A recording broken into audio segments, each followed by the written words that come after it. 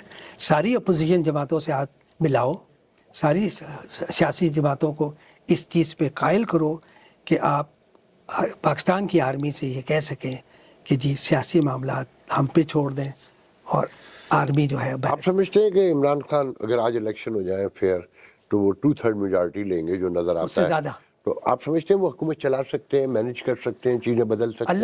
اللہ کرے کہ نہیں، آپ کا اپنا ویژن کیا کہتا ہے؟ وہ میں بدل سکتے سمجھتا ہیں؟ ہوں کہ ان کو، میں سمجھتا ہوں، دعا بھی کرتا ہوں کہ ان کو اپنے خیالات کو بدلنا چاہیے.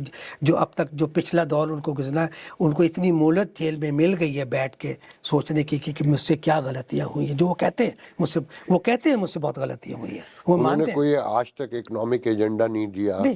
کوئی پولیٹیکل ایجنڈا نہیں، تو جن کے پاس کوئی چیز نہ ہو وہ کامیابی کہیں نظر آتی ہے؟ مجھے یہ لگتا ہے کہ اگر اچھے لوگ ان کے ساتھ لگیں گے، جو میری دعا ہے کہ اچھے لوگ ان کے ساتھ لگیں، اچھے لوگ ان کے ساتھ رہیں، اور وہ ان کو اگلی جو بھی حکومت ان کو ملے، اللہ کرے ان کو ملے، میری دعا ہے، اور وہ اس ملک کو سنبھال سکیں کیونکہ عوام ان کے ساتھ ہے. اور جس کے ساتھ عوام ہوتے ہیں نا، اگر آپ کے ساتھ عوام ہیں تو آپ حکومت سنبھال سکتے ہیں، عوام آپ کا ساتھ دیں گے. لیکن اگر آپ ڈلیور نہیں کریں گے تو عوام ہٹ الگ ہو جائیں گے. ایک موقع پہ لیاقت بلوچ نے کہا کہ میرا سب سے بڑا کارنامہ یہ ہے کہ میں نے مولانا کے صاحبزادوں کو جماعت سے الگ کر دیا، یہ میرا اچھا، کارنامہ میں نے ہے. نہیں دیکھا اس اسٹیٹمنٹ، مجھے اور بھی بہت کچھ پرانا اب تو مجھے نہیں پتا ملے گا نہیں ملے نہیں گا. ہوئی. تو وہ ایسی کیا آپ مولانا کی ہدایت کے باوجود کہ آپ نے دور رہنا ہے، جو آپ نے وجہ بتائی کہ وہ حضرت عمر فاروق رضی اللہ تعالیٰ کو فالو کرتے تھے، تو آپ لوگوں نے کبھی ٹرائی کیا کہ جماعت میں انٹر ہوں؟ کیونکہ اگر انہوں نے آپ سے دور رہنے کو کہا تھا تو اس کے لیے کام کرنے کو تو منع نہیں کیا ہوگا نا؟ اصل میں نے پاکستان میں میری اس میں، بلکہ ایک امیر جماعت ہوتے تھے اسد گیلانی صاحب، ان کے ایک بھائی تھے صدیق الحسن گیلانی منو، وہ صوبہ پنجاب کے امیر تھے. انہوں نے مجھ سے اپلیکیشن لی تھی اور انہوں نے کہا میں تمہیں رکن بناؤں گا جماعت کا. لیکن بعد میں میاں صاحب نے انکار کر دیا، جو امیر جماعت تھے، میاں طفیل محمد صاحب. اس کی کیا وجہ تھی مجھے نہیں معلوم، لیکن اصل میں لیکن انہوں نے کہا، تو پھر انہوں نے ہاتھ کھڑے کر دیے، تو انہوں نے کہا میں بہت مجبور ہوں. لیکن میری وہ درخواست موجود ہے جماعت کی فائلوں میں کہ میں نے درخواست دی تھی، اپنے بہن بھائیوں میں نے درخواست دی تھی صرف. اور ان کو میں تو سمجھتا ہوں کہ ان کو بنانا چاہیے. عمر فاروق صاحب میرے بالکل اللہ لوگ آدمی ہیں، بالکل دینی آدمی ہیں بہت، بلکہ انہوں نے کوشش بھی کی تھی کہ منصورے میں وہ درس دیا ہے، لیکن رکن جماعت انہوں نے کسی کو نہیں آیا. ہاں، اب میاں طفیل محمد صاحب نے بھی کبھی یہ کوشش نہیں کی تھی اپنی زندگی میں کہ ان کے بچوں کو رکن جماعت بنائے. جماعت اسلامی کا فیوچر کیا دیکھتے ہیں؟ بظاہر تو کوئی فیوچر نہیں نظر آتا جماعت کا. جو ہمارے والد نے ان کو کہا تھا جب انہوں نے 71 کے الیکشن میں یہ انہوں نے اناؤنس کیا تھا کہ جی اب ہم ہارنا بھی چاہیں تو ہاریں گے نہیں، اب ہماری حکومت بنے گی، ہم جیتیں گے. اور اتنا اس وقت سارے پریس نے بھی، الطاف حسن قریشی صاحب، ان لوگوں نے اتنا وہ مومنٹم بنایا تھا کہ لگتا تھا کہ دونوں پاکستان میں، دونوں ایسٹ پاکستان مغربی پاکستان میں، کہ جماعت اسلامی جیت رہی ہے، جماعت اسلامی کی اگلی ہو. اس وقت میرے والد نے ان سے کہا تھا، جب یہ آ کے شورا میں بتاتے تھے کہ جی، تو میرے والد نے کہا تھا کہ مجھے نہیں سمجھ آتا کہ جب میرا کام، میرا لٹریچر عوام کی بیس تک نہیں پہنچا تو آپ کو کیسے یہ خیال آیا کہ آپ جیت سکتے ہیں. مجھے کہیں نظر نہیں آتا. چنانچہ انہوں نے، یہ میری کتاب میں بھی لکھا ہوا ہے، انہوں نے مشتاق احمد گوروانی صاحب جو ایک گورنر مغربی پاکستان ہوتے تھے اور بڑے سیاسی آدمی تھے اور اس طرح کی چالوں میں، ان کو بلایا، جن سے ہماری رشتہ داری بھی ہو گئی تھی بعد میں. انہوں نے گرمانی صاحب کو بلایا اور انہوں نے کہا کہ مجھے نہیں یقین آتا کہ میری جماعت اس حد تک پہنچی کہ جیت سکتے ہیں، یہ 10 سیٹیں بھی لے لیں تو میں سمجھتا ہوں کہ بہت بڑی بات ہو.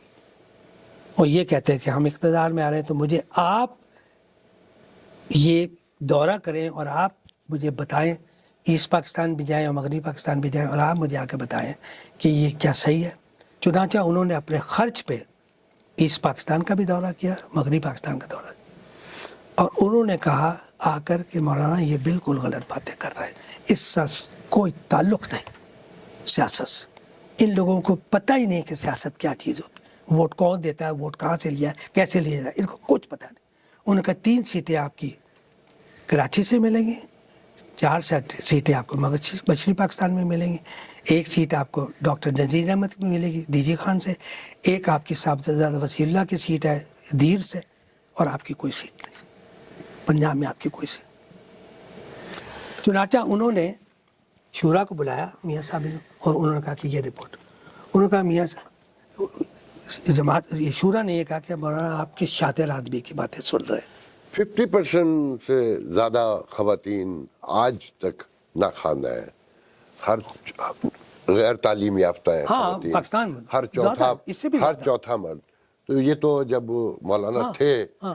آپ لوگ آپ کے فادر اسپیشلی، مجھے آپ کا نہیں پتا، صافی اسلام کو فالو کرنے والے، اور یہ صوفیوں کی زمین، مزاروں کی زمین، وہ کہ خاندانی طور پہ تو آپ بھی مزاروں سے ہی آئے ہیں، مگر آپ لوگ نہیں ہماری مانتے. گدی تھی جو ہم نے نہیں فالو کی، جی، آپ ہمارے فالو نہیں دادا کیے. نے چھوڑ دی تھی. آپ سے اس دور میں بھی جب مولانا تھے، یہ سوچنا کہ یہاں کوئی فتح مل سکتی ہے، اسلاف اسلام پھیل سکتا ہے، ایسا پاسبل تھا؟ کوشش تو یہی تھی نا ہمارے والد کی، اور اسی پہ کام کرتے رہے. کبھی 1 سیٹ بھی نہیں ہوتی تھی جماعت کے پاس، پھر 4، اور وہ سیٹیں بھی پھر ملی جب مشہور کہ جماعت اسلامی نہ بک سکتی ہے نہ خریدی جا سکتی ہے. ایوب خان نے ہمارے والد کو بہت کوشش کی، جیل میں بھی ڈالا، بہت کی. تو اس کے بعد ایک دفعہ ایوب خان نے الطاف گوہر سے کہا کہ میری ملاقات کرا دو مولانا مودودی سے. چنانچہ ایوب خان ہمارے گھر آنا چاہتے تھے تو میں نے منع کر دیا. انہوں نے کہا آپ میرے گھر نہ آئے، پروٹوکول کی وجہ سے سب ڈسٹرب ہوں گے، یہاں میں گورنمنٹ ہاؤس آ جاؤں. تو پھر ہمارے والد ان سے ملے، وہ چھپا ہوا ہے بہت جو کچھ. اس کے بعد الطاف گوہر سے ایوب خان نے کہا کہ یہ بہت آدمی جو ہے نا مغرور آدمی ہے، اس میں بہت تکبر ہے. تو ایوب خان نے ان کو بڑا اچھا جواب دیا. انہوں نے کہا جس آدمی کے پاس علم ہوتا ہے نا، وہ اس میں تکبر نہیں ہوتا، غرور نہیں ہوتا، کانفیڈنس ہوتا ہے اس میں. تو مولانا مودودی جو ہے ان میں بے انتہا علم ہے، انہوں نے برس پڑھا ہے. 13 سال 14 سال کی عمر میں انہوں نے پہلی کتاب لکھ دی. امریکہ میں 10,000 حفاظ پیدا ہو رہے ہیں ہر سال، مور دین دیٹ. ہر مدرسے سے 50 سے 70 80، اور مدرسے ہی مدرسے ہیں. یہاں اسلام کو کیسے دیکھ رہے ہیں؟ نہیں، یہاں سچی بات یہ ہے کہ ایک دن یہ عید کر لیں، ایک فطرہ رکھ لیں، ایک دن رمضان کر لیں، وہی بڑی بات ہے. وہ بھی نہیں ہو سکتے. فیوچر نہیں دیکھتے کوئی فیوچر نہیں. صرف یہی ہے فیوچر کہ ہمارا جو لوگ پولیٹیکل جو لوگ ہیں، اسلامی لوگ نہیں، جو پولیٹیکل لوگ جو کر رہے ہیں کوشش کہ ہماری سیٹیں ہوگی انشاءاللہ، سینٹ میں بھی ہوگی، ہماری کانگریس میں بھی ہوگی. اب شیلا جیکسن لی جو تھی اور یہ الگرین جو ہے، یہ بڑے اسلام کے اور مسلمانوں کے کلوز لوگ ہیں، اور بھی جگہوں پہ ہیں، اور مسلمان ہو بھی رہے ہیں، بڑے اس طرح کے لوگ. تو یہ لوگ بہت کلوز ہیں مسلمانوں کے. تو یہ ہو سکتا ہے، لیکن یہ مذہبی لوگوں سے مجھے نہیں کوئی جو آپ نے بھی شروع میں کہا کہ اسرائیل کے خلاف جو بھی اٹھے گا بھی وہ مارا جائے گا. ہاں، نہیں مطلب اسرائیل قائم رہنے کے لیے بنا ہے، قائم رہنے کے لیے. اللہ یہ کہ اللہ تعالیٰ ابھی فیصلہ سارے واقعات ہوئے اور جو ریئیکشن آیا وہ غلط تھا. دیکھیں نا، جو یہ سٹیپ لیا تھا فلسطینیوں نے، مجھے اس کا کوئی جواز نظر نہیں آتا. جس میں اب تک میں بے انتہا افسوس سے کہتا ہوں کہ یہ لوگ جب سٹیپ لیتے ہیں تو عوام کا نہیں سوچتے. اچھا، ان لوگوں کی جو لوگ سٹیپ لیتے ہیں، ان لوگوں کی اولادیں آپ دنیا میں دیکھیں کہاں ہیں، قطر میں، دبئی میں، بحرین میں، امریکہ میں، لندن، وہ محفوظ ہیں. اور مسلمان ان کی مذمت بھی نہیں کرتے کہ حملہ آپ نے پہلے کیا. نہیں، مطلب یہ کہ صرف اتنا ہوا فائدہ ان کو کہ یہ جو یتناہو کہتا تھا کہ اب فلسطین کا نام ختم ہو گیا, بند کر دیا میں نے, وہ پھر زندہ ہو گیا, صرف اتنا, ورنہ اس کا کوئی فائدہ نہیں ہوا. اس کا بے انتہا غریب عوام کو, اب تصویریں دیکھیں, وہ آپ نے تو کھنڈ ختم وہ آپ ہو نے گیا. دیکھی ہے, وہ جو لگی ہوئی تھی, یا وہ جو مووی لگی ہوئی تھی یا اسرائیل پہ, آپ نے نہیں دیکھی؟ وہ دیکھنے والی تھی, اس کو وہ ملا ہے, آسکر ایوارڈ ملا ہے. اچھا نہیں, اب میں ادھر نے گئی, دیکھے ابھی. ریور آف سینما میں لگی ہوئی تھی ڈاکومنٹری جو اچھا. بنائی, وہ دیکھنے والی تھی. اس میں بچوں کو دیکھے, ان کو غریبوں کو دیکھے, ان کے گھر گرا رہے ہیں, 80-90 ہزار سے زیادہ لوگ مارے وہ گئے. دیکھیں آپ. تو اس کا بہت افسوس ہے مجھے بہت افسوس, جی, یہ اس جو فیصلے کا مجھے بہت یہ جو فدائین, خودکش حملہ آور یہ سب اس کی کوئی اور غلطی یہ حماس, اسے کیسے ایلیبریٹ کریں گے آپ؟ یہ اس کی کوئی, لیکن اس کا کوئی جواز, خود کش حملوں کا ان کا کوئی جواز نہیں. اور میں یہ سمجھتا ہوں کہ جب یہ بنا ہے, فلسطین بن رہا, اس وقت جو چوائسیز دی گئی تھیں, اگر وہ لے لی جاتی تو فلسطین اس وقت کہاں ہوتا. ہر سٹیپ پہ ان لوگوں نے غلطی کی ہے, ہر سٹیپ. جب بھی صلح کی بات آئی ہے اور ان کو چوائسیز دی گئی ہیں, انہوں نے نہیں مانی. آپ دیکھیں, آپ وہ ساری نکالیں کہ کیا آپ کو, اس کے بعد پہلی جنگ میں جو کچھ آپ گولان ہائٹ اور یہ سارا ہارے, پھر ایجپٹ نے اس نے صلح صفائی سے وہ اپنی چیزیں واپس لے لی, سیریا نے نہیں لی, جارڈن کو کچھ مل گیا, لیکن نہیں. انڈیا سے صلح ہونی چاہیے یا یہ لڑائی کنٹینیو نہیں, رہے؟ انڈیا سے ختم ہونی چاہیے, انڈیا سے ٹریڈ کھلنی چاہیے. آپ لڑ نہیں سکتے کسی سے, لڑائی کوئی حل نہیں ہے. آپ کی ٹریڈ کھلنی چاہیے, سب کانٹیننٹ, انڈیا کو بھی فائدہ, پاکستان کو بھی. آپ کی اتنی بڑی اپنی مارکیٹ ہے, پوری دنیا سے بڑی مارکیٹ, جس پہ پوری دنیا کانسنٹریٹ کری, امریکہ, چائنا, ہر دنیا انڈیا کی مارکیٹ اور پاکستان کی. ابھی جو انہوں نے ٹریڈ سینکشن لگائی ہیں, اس نے پاکستان پہ بھی لگائی ہیں. ہائیسٹ وہ لگایا ہے ٹیرف, پاکستان سے زیادہ پہ ٹیرف لگا دیا اس نے, 26% اس پہ لگایا, 31% پاکستان پہ لگا دیا, 29% اس پہ لگا دیا, اس پہ 25% لگایا, 4% اس پہ. تو اب پاکستان کو بہت فائدہ ہوگا, دوائیوں میں بہت فائدہ ہوگا. پاکستان کی دوائیاں یہاں آئیں گی, اس پہ ٹیرف بڑھا دیا اس نے انڈیا پہ. پاکستان کے لیے اس وقت دوائیوں میں بہت بڑی مارکیٹ ہے. پاکستان کو ان چیزوں پہ سوچنا چاہیے. کشمیر کو کیسے دیکھتے ہیں اب؟ کشمیر کو انڈیپینڈنٹ اسٹیٹ ہو جانی چاہیے. نہیں تو آج جو ہندوستان کی پاور ہے, اکانومی ہے, ورلڈ ڈپلومیسی میں اس کو سپورٹ ہے, اس میں آپ کو نظر آتا ہے کہ وہ چھوڑ دے گا یا ایسا پاسبل ہو سکتا ہے؟ دیکھیں نا, اس کی صرف ایک ہی طریقے سے کرنا چاہیے, یعنی کشمیر کے لیے پاکستان کو, کہ امریکہ کے ساتھ مل کے, یونائٹڈ نیشن کے ساتھ انڈیا کو یہ مجبور کرے کہ یہ انڈیپینڈنٹ ریاست بن جائے, اور اس میں پاکستان کو بھی جانے کی اجازت ہو, انڈیا کی بھی اجازت. اور اگر انڈیا کے پاس بھی رہتی ہے تو کم از کم پاکستان کو ٹریڈ اور تمام چیزیں کھول دینی چاہیے. اور پاکستان کو ایک چیز واضح کر دینی چاہیے انڈیا کو, میں یہ سمجھتا ہوں کہ جی ہم صلح صفائی سے آگے چلیں گے, ہم آپ سے. امریکہ کے ساتھ زیادہ ہمیں الائنمنٹ میں رہنا چاہیے یا چائنا کے؟ یہ آپ کا بڑا کویشچن ہے. میں سمجھتا ہوں کہ چائنا کو کبھی ناراض نہ کرے پاکستان, جو مرضی فیصلہ کرے, لیکن چائنا کو کبھی ناراض نہ کرے.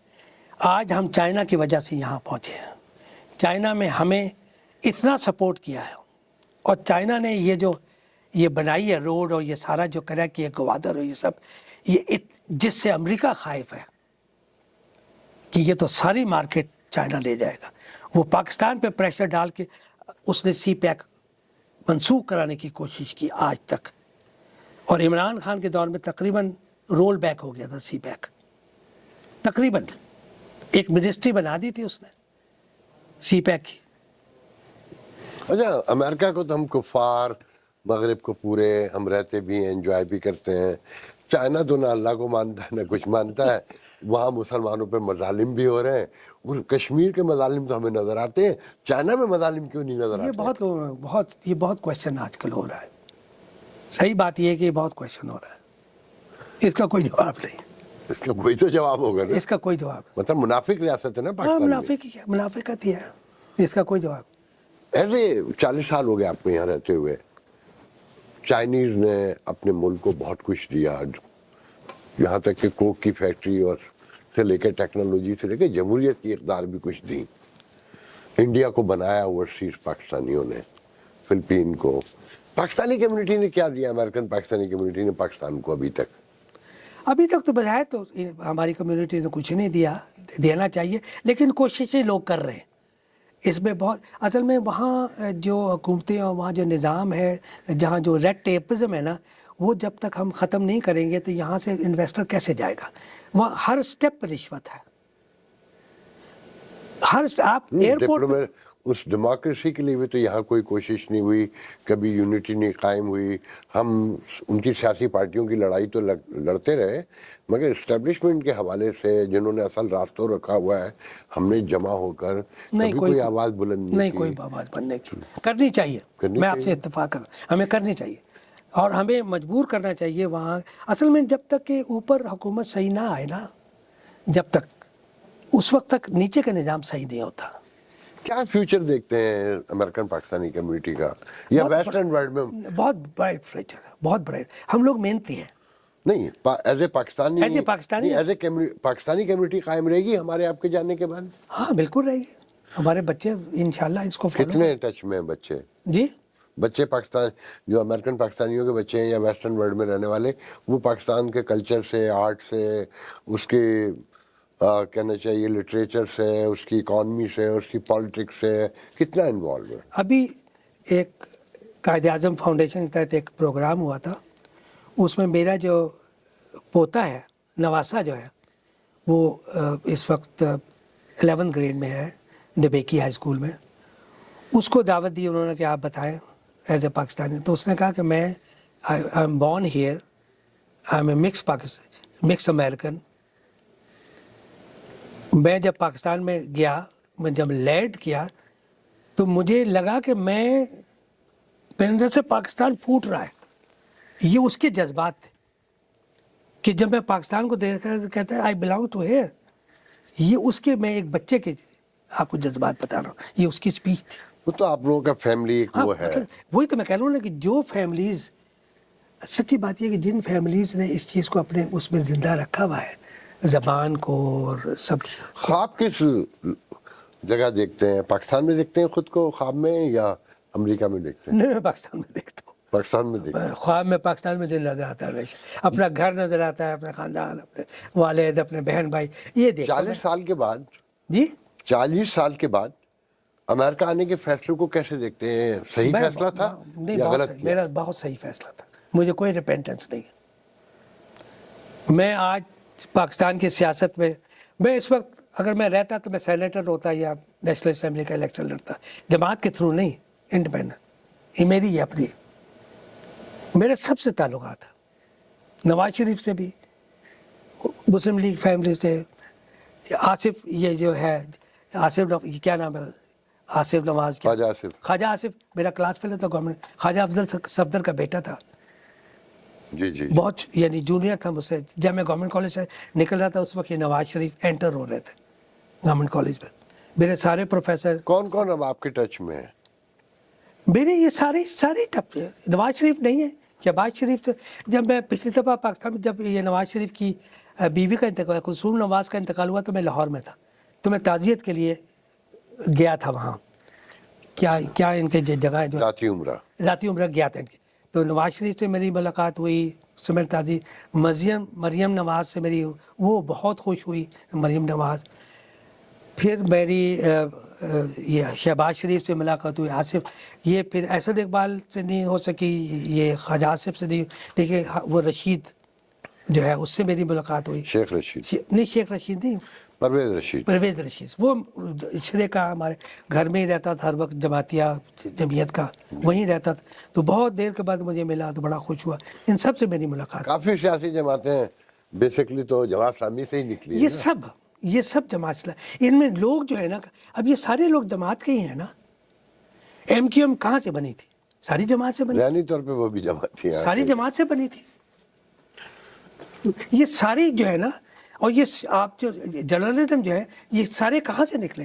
سارا جرنلسٹ تو جبھی تو پوری سوسائٹی الطاف حسین قریشی گھٹن کا مجیب شکار ہے، کھل نہیں سکی یہ سوسائٹی. سارے جرنلسٹ ضیاء الاسلام انصاری، یہ خواجہ صاحب، یہ سب سوائے مجید نظامی اور حمید نظامی کے باقی ذہنی طور پہ یہ بھی آپ لوگوں کے سارے قریبی تھے. جرنلسٹ کہاں سے نکلے ہیں؟ تو ہم یہ کہہ سکتے ہیں کہ جو گھٹن ہے یہ ساری یہ سب جماعت وہیں سے اسلامی بنی ہے، یہ کلاؤڈ وہیں سے اٹھا ہوا ہے. سر میں آپ کا بہت مشکور ہوں. بہت شکریہ سر. نائس ٹاکنگ ٹو یو، اور انشاءاللہ زندگی میں دوبارہ بھی بہت شکریہ. ملاقات رہے گی. تو تھینک یو. امید ہے لوگوں کو بھی پسند آئے گا. انشاءاللہ.